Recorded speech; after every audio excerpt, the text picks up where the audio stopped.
everyone. Welcome to the June 1st edition of the TimeformUS Pacecast. I'm David Aragona here with my usual co-host Craig Milkowski, and we are looking back at the stakes action from Memorial Day weekend as there were stakes taking place around the country on Saturday, Sunday, and that holiday Monday card. We're going to talk about all of it, but Craig, a lot of the action, or at least the Grade 1 action, did take place on Memorial Day out at Santa Anita.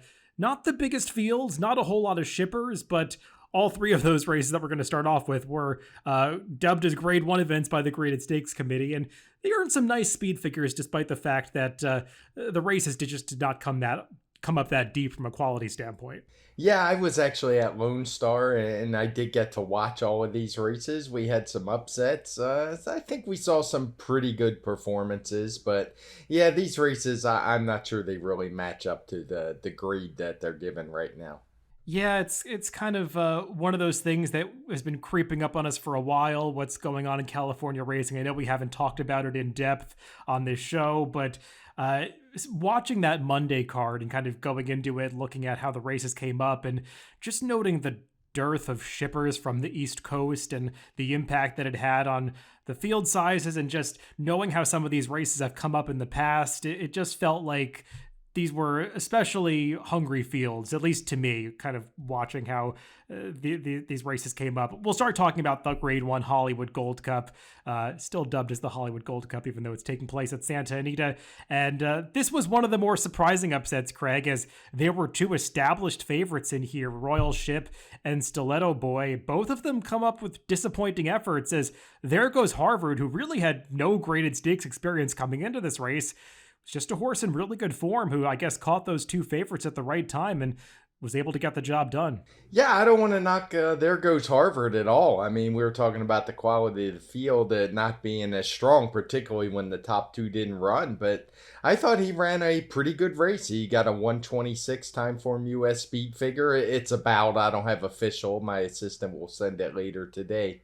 But yeah, I mean, it didn't look like a particularly tough speed figure to make. And he's actually turning into a pretty decent horse. He's versatile. He's one of those 4-year-olds we've been talking about often this year who seems to be improving every single time he runs. He wins on turf. He wins on dirt. So he definitely has some quality to him.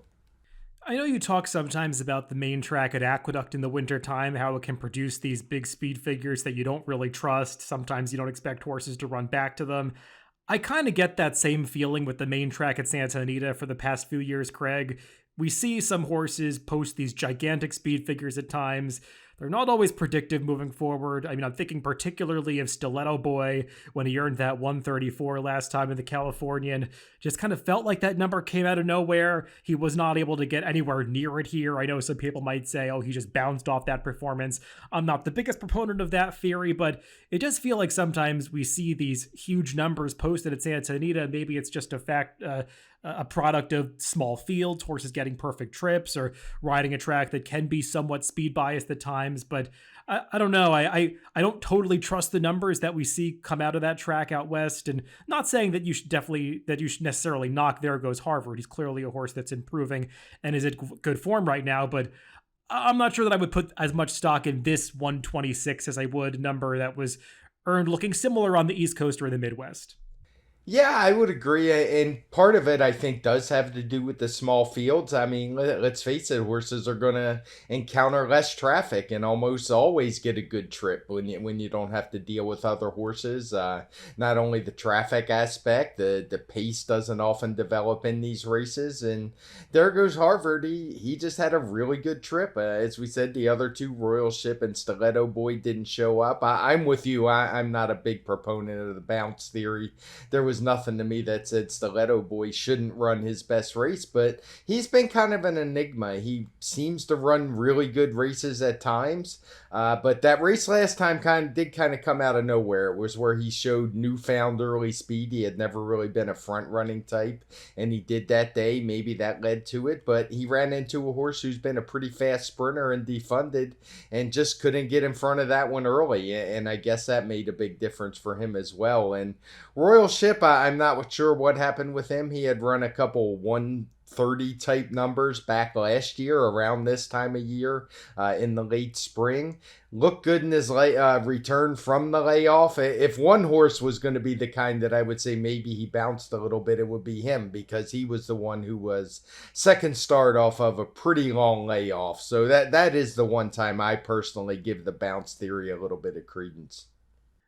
Yeah, I was wondering if there was a rail bias on this day at Santa Anita. There were only 4 dirt races, so it's really hard to say with any kind of conviction that there was. But I would say 3 of the 4 races really played out that way, making you think that the rail was a distinct advantage, especially race 2, the one dirt race that was run before the Hollywood Gold Cup, just had a real rail bias feel to it. And the 2 horses that were successful in this Hollywood Gold Cup were the 2 that were closest to the inside the entire way.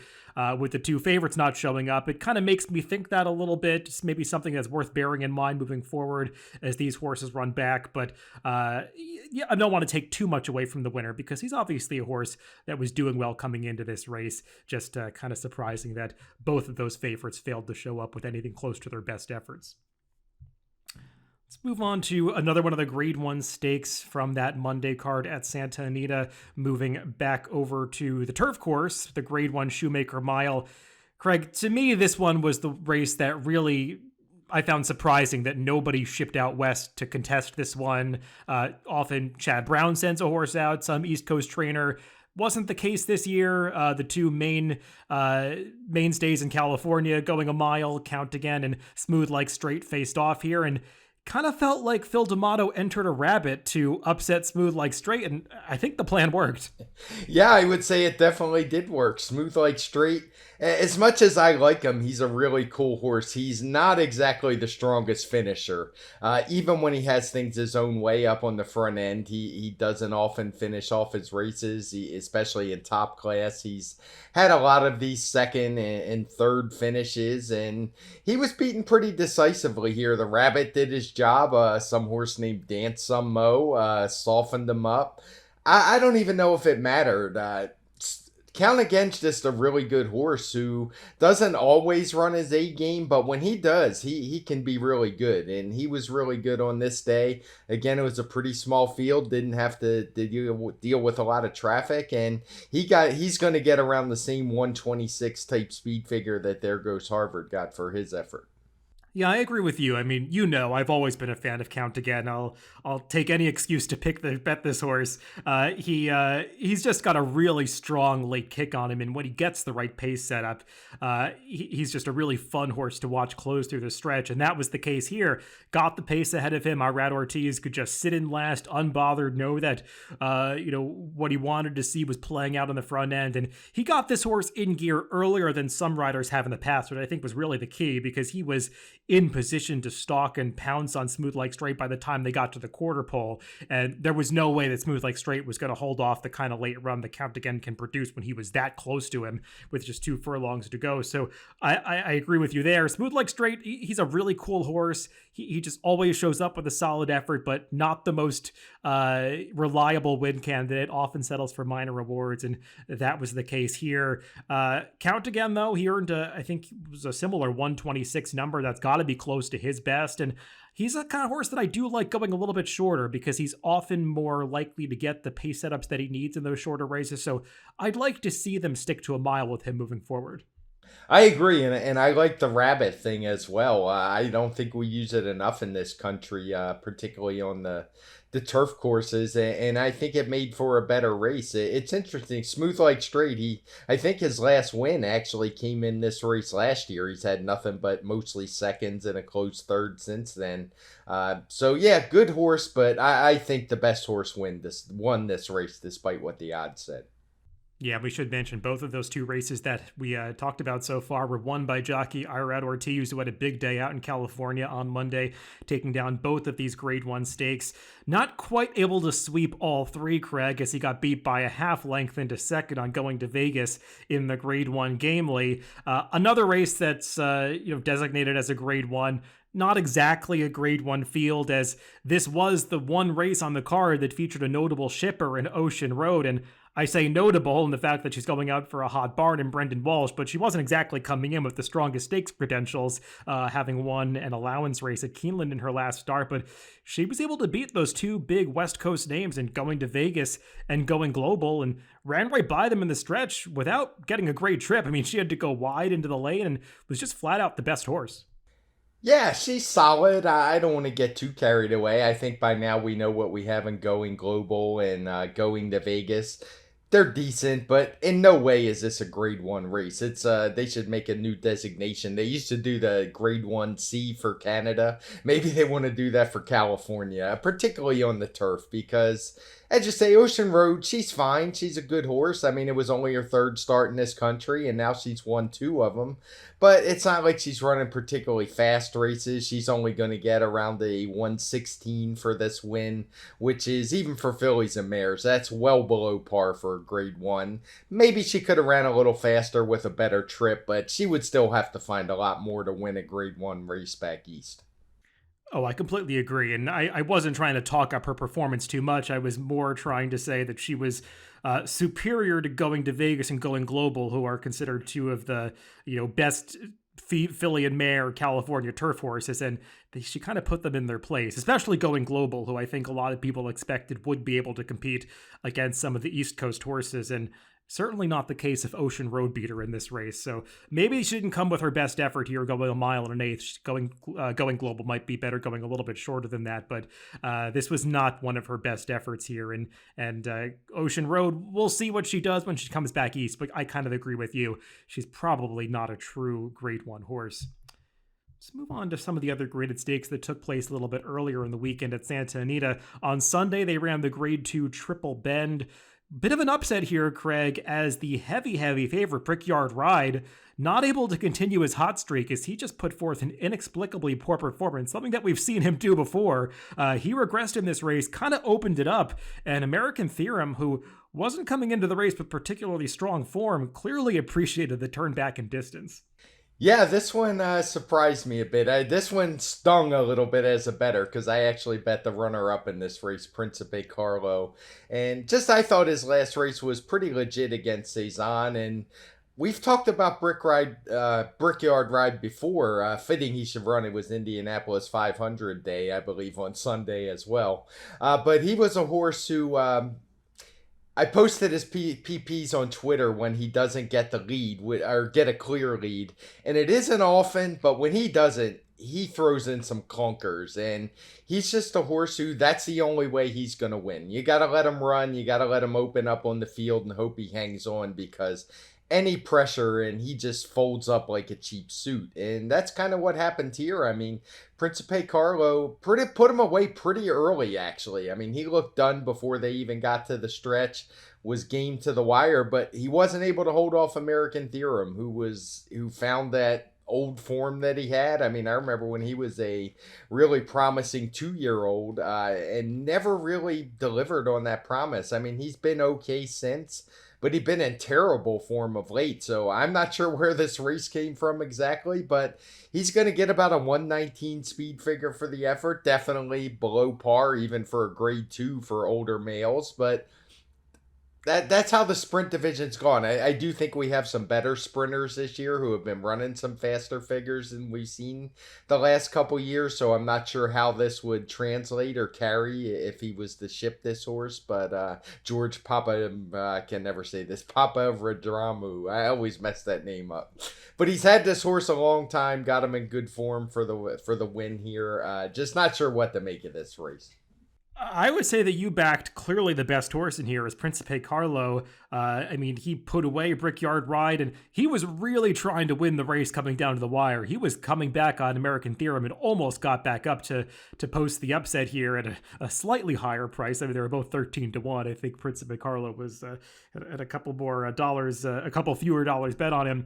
But I know that you said American Theorem got a 119. I would imagine Principe Carlo, though, got the biggest figure in this race as the runner up because that was a pretty hot pace. The half mile, 44 flat for a final time of 122. They were really moving up front here, and you could see the toll that it did take on Brickyard Ride. As you said, he did fold up like a cheap suit. But the top two, they both ran okay. Like you said, I don't expect either of them to be major players in the sprint division nationwide moving forward this year, but they both put forth good efforts for each of them. Yeah, and Principe Carlo is actually going to get a figure 3 points higher. So about 122, very similar to what he ran last time. So yeah, I don't want to knock him. He's a decent horse who's really getting into good form. He's actually a horse who's changed barns a few times via the claiming box, something you don't often see for horses this good. So he's definitely moving in the right direction and will be a force out there in California, I would think. Also on that Sunday card at Santa Anita, they ran the Grade 3 Daytona on the turf going down the hill, 6.5 furlongs, and you got 40 to 1 on Bran when he was that surprise second in the turf sprint on Oaks Day at Churchill Downs a little bit earlier in May. Much shorter price in his return to California, though, Craig, is he got the right trip going to the early lead and got the job done at even money. Yeah, he did quite the disparity in odds, but he won this race pretty easily, and he did it in wire to wire fashion, something he hasn't done very often in his career. It was a race that didn't have much pace. I doubt it'll be in blue fractions, but it had one of those ascending figure patterns where it got faster throughout. It wasn't the strongest race again. It's going to get around a 115 speed figure, so I don't have a whole lot to add about this race. He's a cool horse who always seems to show up and run his race. He's getting better, a little better and better, but I think he's probably topped out here. The other graded stakes that ran on that Sunday card, and the final race we'll talk about from California this past weekend, is the Grade 3 Honeymoon for the 3-year-old fillies going 1.125 on the turf. And I would say the winner of this race, Cairo Memory, she's okay. She's earned some decent speed figures for a 3-year-old filly in her last couple of starts. Obviously a dominant winner of her race just prior to this, but I thought that she was a deceptively easy length and a quarter winner under Mike Smith here. She got a pretty confident ride to get the job done. Yeah, she did. When I did this, just looked to see what speed figure she might get. I had put it around a 108, which was just a point below what she ran last time. It's actually going to come back about a 106. I got the worksheet back from my assistant. I just say I don't know that I would say she ran any differently than that 109 last time. But, she's just okay. She is a 3-year-old, so, I mean, a 109, 106, whatever. It's not terrible, but this was a grade 3 race, and that's about where that kind of number fits this time of year. Yeah, I mean, she's, I think, 3 or for 4 now on the turf, 4 for 5, rather. The one loss did come in the Breeders' Cup Juvenile Fillies turf, where she was no match for Pizza Bianca and some other East Coast runners, though she didn't get the best trip in that race.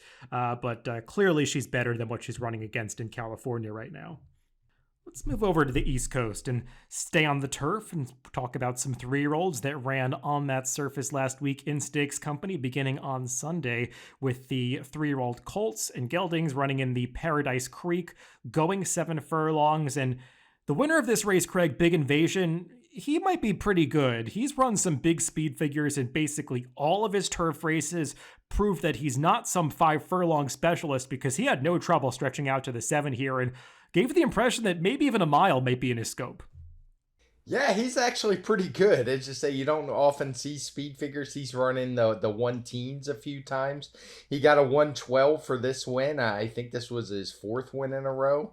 And he's doing them all pretty easily by open lengths. So he's a talented turf sprinter. He beat a Wesley Ward sprinter in here, which is something to say. That one kind of ran off a little bit. This was a race where that horse just set a crazy fast pace, and you knew there was no way he was going to be able to hold on. I don't think Irad Ortiz planned it that way. I think that was all just the horse and Asymmetric, who just was way too amped up. But Big Invasion showed he could rate a bit for sure. We already knew that, but sometimes when the pace gets really crazy, horses get a little keen. But he had no problem dropping back. He was as much as maybe nearly 10 lengths back at one point, and it was no problem at all. So he's got to be right there as the top 3-year-old sprinters in the country.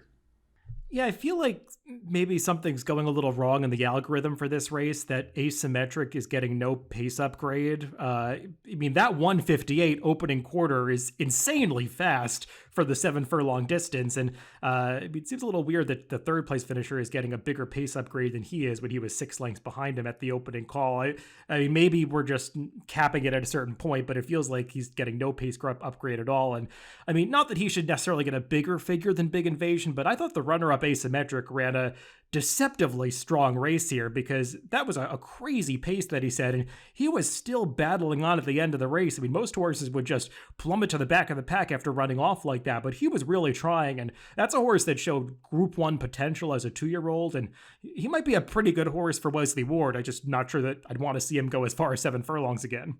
Yeah, and I can tell you about the algorithm. We don't give horses credit when they run off and open up big leads like that. We cap it at, I want to say it's 1.5 lengths or something like that, because anything else above that is usually the horse just not rating. And over time, I kind of learned that you don't want to give those horses too much extra credit because they tend to do it more often than not.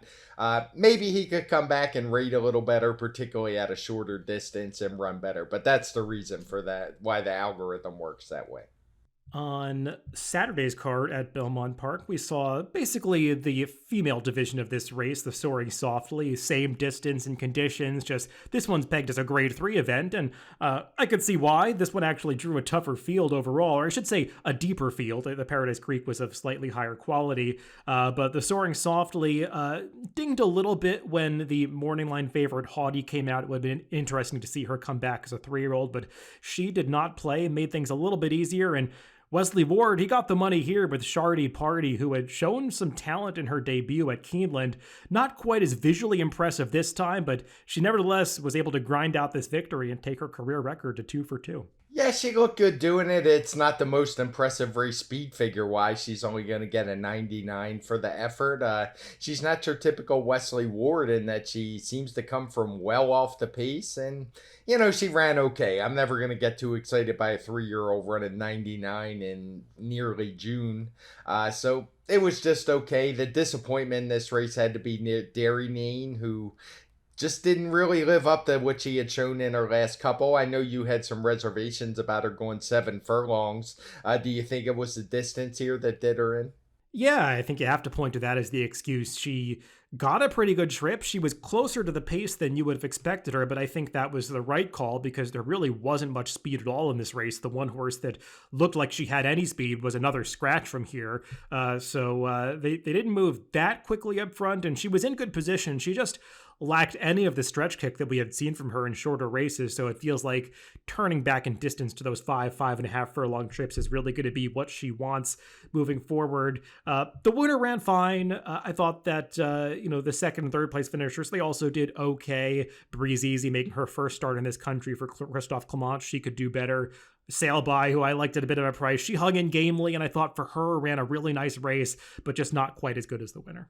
Let's move on to Monday's card at Belmont Park, their New York Bred Showcase Day, where they ran, I think, 5 stakes for the New York Breds. We'll talk about a couple of them for the older horses. The Critical Eye for the fillies and mares going a mile on the main track, won by Make Mischief, a horse that has run pretty well against Open Company in the past. I think she's picked up some graded stakes placings on occasion, but seems like she's really found her niche racing against New York Breds now, and she was able to beat her main rival, Bank Sting, in this one.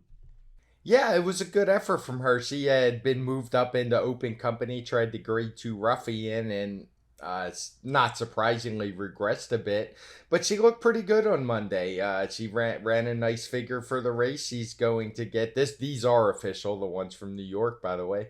She ran a 117, which I think is a career best for her. So she's moving in the right direction, and she's going to be a force if she stays in this New York bred company.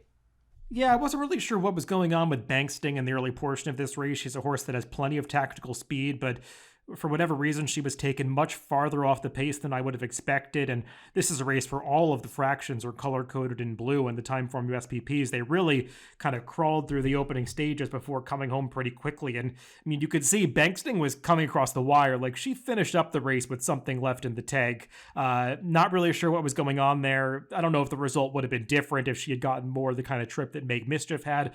Maybe she just didn't have the speed on this day, but I thought that she did run a deceptively strong second given that pace scenario, but clearly Make Mischief is in great form right now. Yeah, I should note the final time figure for this race was a 121. It's knocked down a little bit because of that really slow pace. The opening quarter and half were both sub 100 type figures. So she was flying home. There was no way anybody was going to catch her. A little later in the day on Monday, they ran the Kingston, going a mile and a 16th on the inner turf course for the New York bred older horses. Mike Maker appeared to have a pretty strong hand in this race with two of his top turf horses, Some Like It Hot Brown and Cross Border. Some Like It Hot Brown took all the money in here, and he had been very dangerous against New York breds in the past, but I kind of noted in my analysis for this race, if you look through Some Like It Hot Brown's PPs, he had really never run well off a layoff before, and felt like he was vulnerable for that reason once again. He just wasn't really himself this day. He did make the early lead, rushed up in the middle of the race, but had very little left for the stretch drive. And once he didn't show up, kind of opened up the race a little bit, and Ocala Dream was able to seize the opportunity, showing big improvement in his second start as a 4-year-old. Yeah, that's kind of interesting note. Even his first start, his speed figure was comparable to what we had saw from all the other contenders in here. Obviously, Some Like It Hot Brown had run some bigger figures in the past, but as you say, he's not the best layoff horse you're ever going to see. So, yeah, solid effort. You got a 118 for the win, which is 2 points better than he had run last time. Sanctuary City ran fine, but I think it was a really nice ride by Javier Castellano. Getting the state ground saving trip and just timed his move perfectly. He didn't really ever have to check or steady or anything from that inside post, and was an easy winner in the end. Yeah, I thought this was a pretty impressive performance. He burst clear from the pack with a nice turn of foot that I can't say I'd ever seen from this horse before. I mean, he had run well as a 3-year-old, but he really took a step forward here. His return from the layoff was okay. It was in a pretty deep allowance field, but it didn't show the kind of turn of foot that he displayed here. But his trainer, Tom Morley, he's just not a horse that ever has runners cranked up to fire their best off layoffs. And this one clearly took a step forward with having that race under his belt back in April. So he's going to be a major player in the New York bred turf division moving forward. I know he was 17-1 this day, but clearly he's a horse that's doing well right now. I'm a huge fan of the runner-up Sanctuary City. He doesn't always win, but he always puts forth a strong effort, and he made that big run at the end to get up for second, just no match for the winner. You do want to note the trip of the number 2 City Man. I'll be doing my horses to watch video a little bit later today, and he's one that I'm going to highlight because he just got stymied in traffic for the entire stretch drive. The ride didn't work out at all for that horse. I think he probably would have been a lot closer at the end if he had gotten through, but that's just racing luck and the way it works out sometimes. Let's move back in time to Saturday's card. We'll talk about a couple of non-stakes events from Belmont Park this past weekend. They ran a high-level allowance race. Chad Brown had a pretty strong hand in here, sending out Highly Motivated and Stage Raider on Saturday in their 8th race at Belmont. And these two put on a nice show, battling to the wire, and it was Highly Motivated who finally got the 3rd victory of his career. Yeah, it was a nice effort from him. It was an exciting race to watch. It actually looked like Stage Raider was going to go by and kind of hung a little bit. I saw some chatter on social media about the ride that Irad Ortiz gave, and I think people should always take the time if you have the ability to go watch the head on of these replays when they come out, because it just looks like the horse was getting in on him, and it definitely slowed his momentum a little bit. It's something I'm sure Chad Brown is going to work on with the horse, because it probably cost him the win here, but both of them ran solid efforts. They're going to need to take a step forward if they're going to be stakes horses, but it was a 118 speed figure for the race, which puts him right around that grade 3 territory. I would think maybe he has higher aspirations, particularly for Highly Motivated, but he's going to have to run a little bit faster if he's going to match the promise he showed as a 3-year-old. Yeah, I saw some of those Twitter reactions as well and kind of laughed to myself. I mean, I know that there's that conspiracy theory out there that Irad likes to let his brother win sometimes and vice versa. I don't think either of us agree with that, but I know some people see that and can't unsee it, and they're committed to that belief. But the idea that Irad lets his arch nemesis Flavian Pratt win doesn't hold up to me at all. And I mean, if you think that Chad Brown is trying to predetermine the results of these races, I feel like some people need to get their heads checked about this stuff because the craziness is getting a little bit out of hand. I agree with you about Stage Raider. He was logging in a little bit. Also, Irad, I mean, he obviously stood up like a second before the wire, but you're not going to be able to whip a horse 5 times in the final 5 strides and make a difference. I mean, they're going at the rate that they are in the final 5 strides of a 1-mile race. It's not going to make a difference at that point. And Highly Motivated just gotten the upper hand and able to put away his stablemate.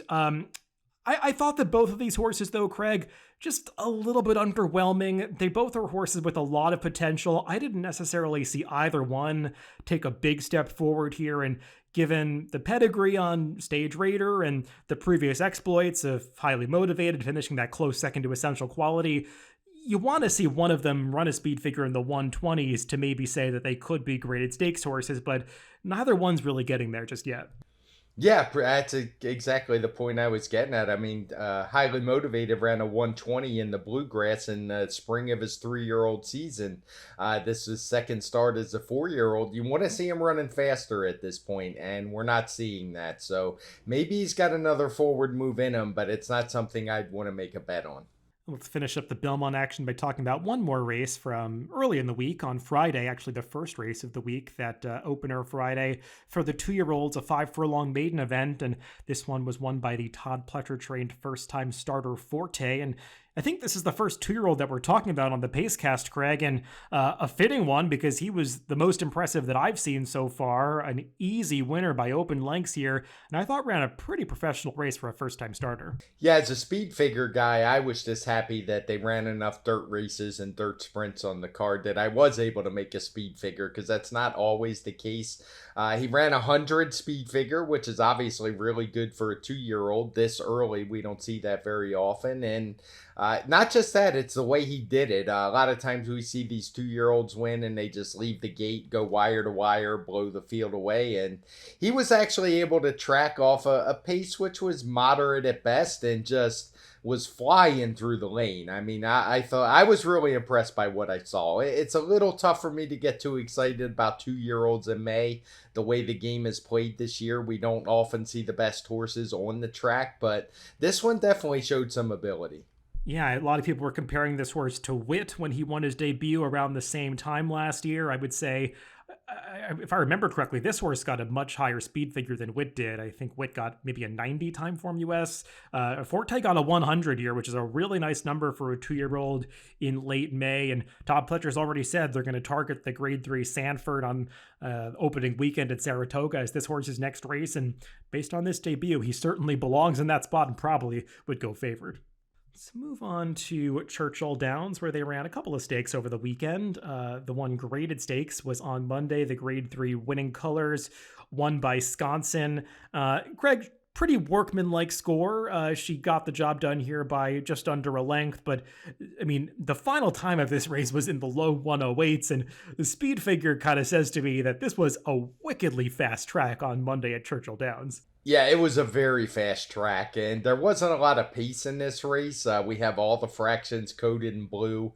I'm sure most people know by now there's that really long run up at 6 furlongs, so don't be deceived by the 21:64, particularly on a track that's as fast as Churchill was. We have it rated at 8, which is really fast for a dirt track. When you're getting up into the 9s and 10s, you're talking about places like Emerald Downs and places that are just like paved highways. So it was a really quick track. Sconsin was fine. She was coming off a rather long layoff, beat a good horse in Bell's the One. I would say as far as the speed figure, getting that 107, this was one that was just totally a function of pace. It probably could have gotten the pace upgrade, and maybe that's something I'll go back and revisit, but it was just a really tough race to rate. I think both her and Bell's the One are better horses than what the speed figure is going to show in here. Yeah, I mean, Sconsin was the heavy favorite in this race, and she delivered. The runner-up, Joyful Cadence, she's okay. I'm not really viewing this as a race that needs to be upgraded because Wisconsin, I mean, she's run bigger numbers in the past, but it's not like anybody else in this race you would have really expected to run a much faster speed figure. And Wisconsin, to me, she just looked like one of these closers that got a little bit keen coming off the layoff. She was a bit more forwardly placed than sometimes you expect her to be, and she just lacked a little bit of the late punch. You thought she was going to win this race by 2 or 3 lengths, and she didn't quite put that runner up away.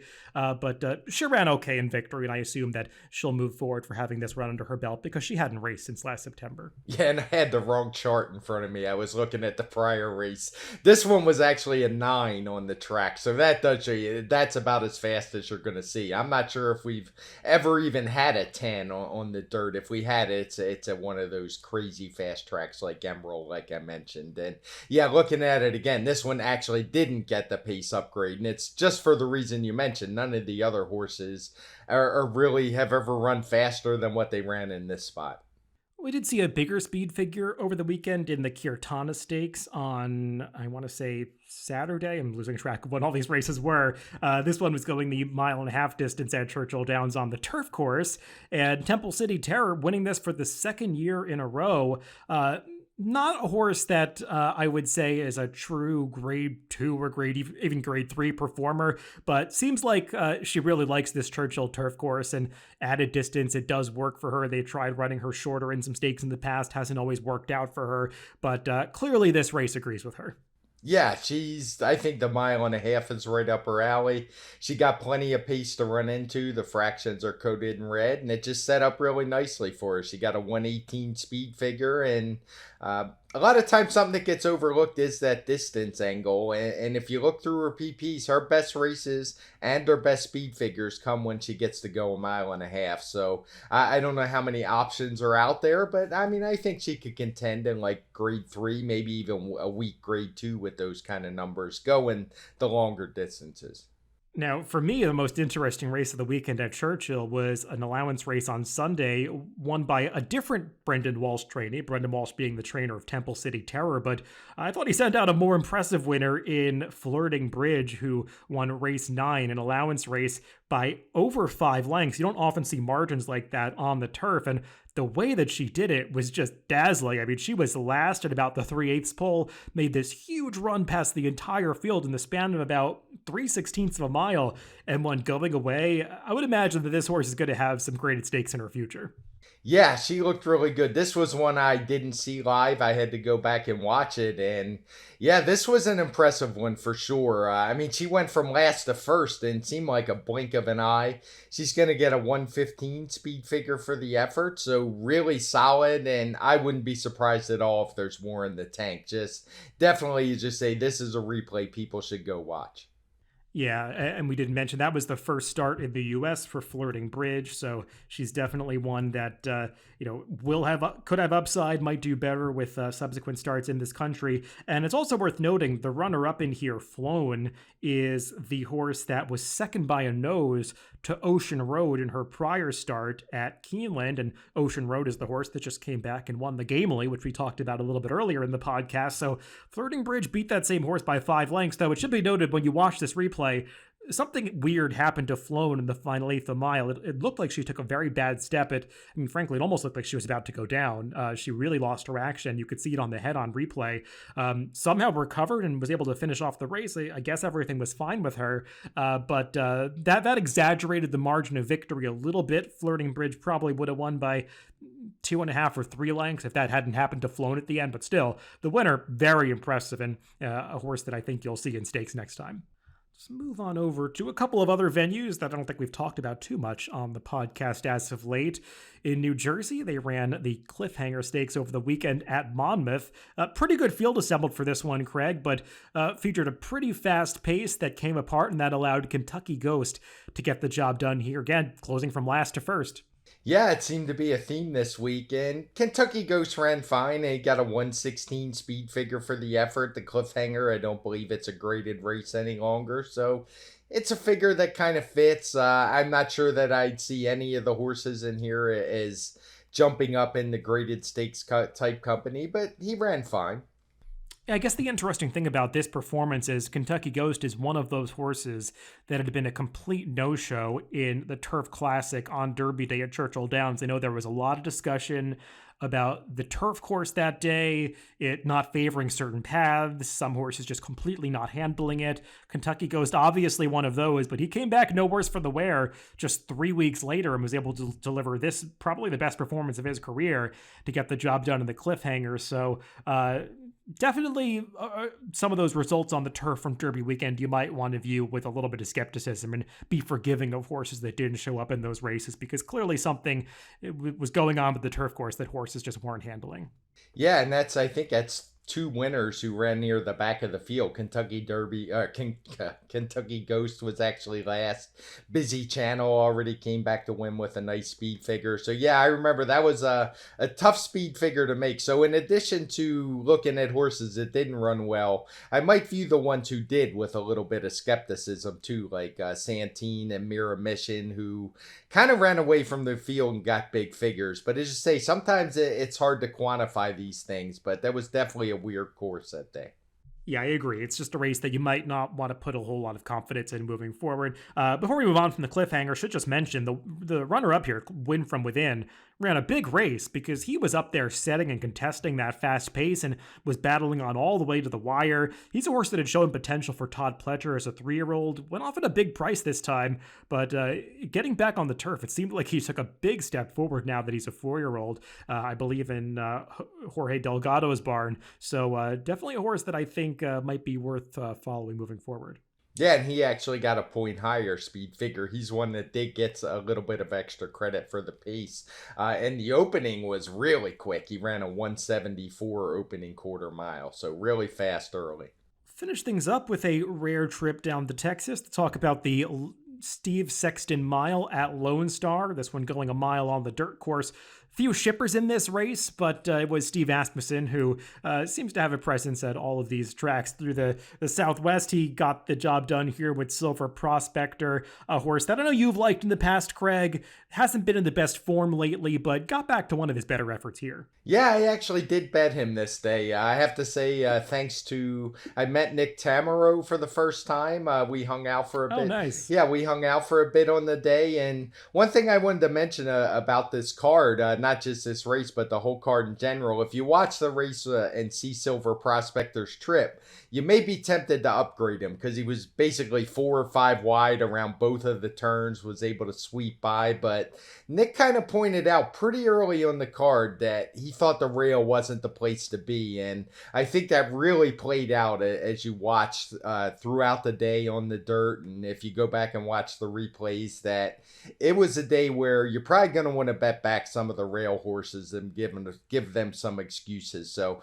Silver Prospector ran fine, but don't be misled by that wide trip. He got a 121 speed figure, which is probably about the limit for him, but solid win for him in a big purse race. And yeah, as you mentioned, Steve Asmussen, he is always a force in this races. They actually ran the Texas Derby right before this, and 2 Steve Asmussen horses ran 1-2, including a maiden, prior maiden who won the race on that day. It was like a $250 some exacta. So ignore Steve Asmussen at your own peril in these at these smaller tracks. Yeah, that's a good point about the way the track might have been playing. I kind of noted that this horse had covered a lot of ground and was wondering about that a little bit. The runner-up, Mish, I thought ran pretty well. He was setting that pace, was able to hold on for second, though he's another one that did drift off the rail in the stretch.